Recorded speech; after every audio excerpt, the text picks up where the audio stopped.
Chapter 42. Zero became strong enough to help dig the hole. When he finished, it was over 6 feet deep.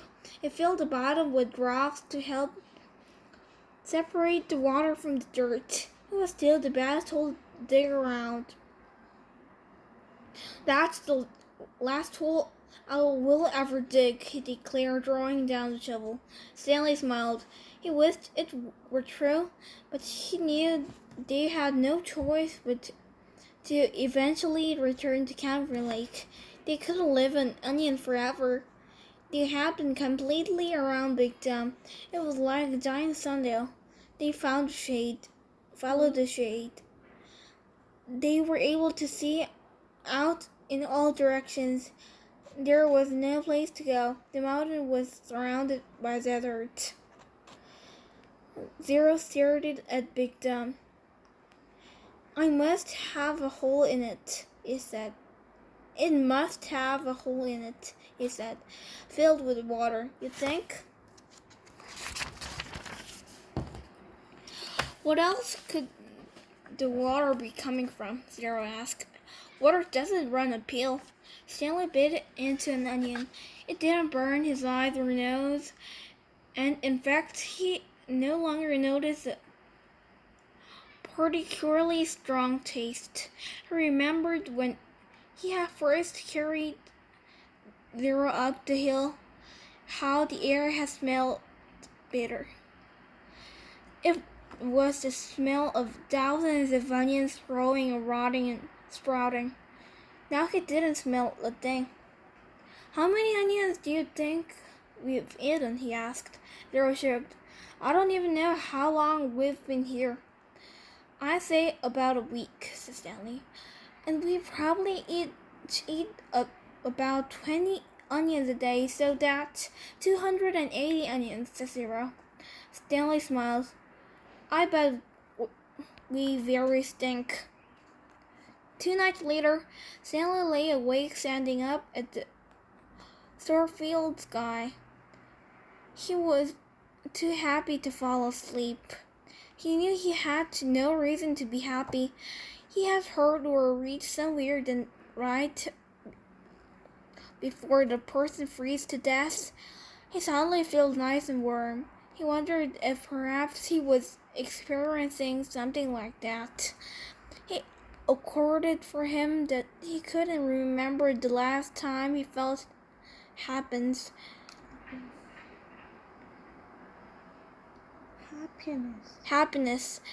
It wasn't just being sent to Calvary Lake that had made his life miserable. Before that, he'd been unhappy at school, where he had no friends, and bullies like Derek Dunn picked on him. No one liked him, and the truth was he didn't especially like himself. He liked himself now. He wondered if he was delirious. He looked over at Zero sleeping near him. Zero's face was lit in some starlight, and there was a flower petal in front of the nose that moved back and forth as he breathed. It reminded Stanley of something out of the curtain. Zero breathed in, and the petal was drawn up, almost touching his nose. Zero breathed out, and the petal moved toward his chin. It stayed on Zero's face an amazingly a long time before flittering off to the side. Stanley considered placing it back in front of Zero's nose, but it wouldn't be the same. It seemed like Zero had lived at Calvary Lake forever, but as Stanley thought about it now, he realized that Zero must have gotten there no more than a month or 2 before him. Zero was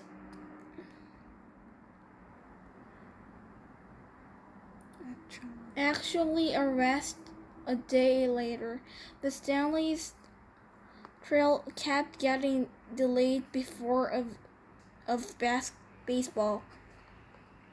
He remembered that Zero had said a few days before If Zero had just kept those shoes, then neither of them would be here right now. As Stanley stared at the glittering night sky, he thought there was no place he would rather be. He was glad Zero put the shoes on the parked car. He was glad they fell from the overpass and hit him on the head. When the shoes first fell from the sky, he remembered thinking that destiny has struck him. Now he thought so again. It was more than a coincidence. It had to be destiny. Maybe they wouldn't have to return to Camp Grand Lake, he thought. Maybe they could make it past the camp, then follow the dirt road back and civilization. They could fill the sack of onions and 3 jars with water, and he had his canteen as well. They could refill their jars and canteen at camp.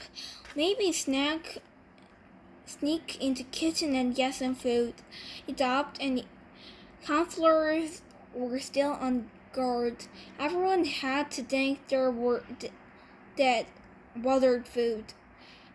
It would mean living the rest of his life as a fugitive. The police would always be after him. At least he could call his parents and tell them he was still alive, but he couldn't go visit them in case the police were watching from apartment. Although, if everyone thought he was dead, they wouldn't bother to watch the apartment. He would have to somehow get a new identity.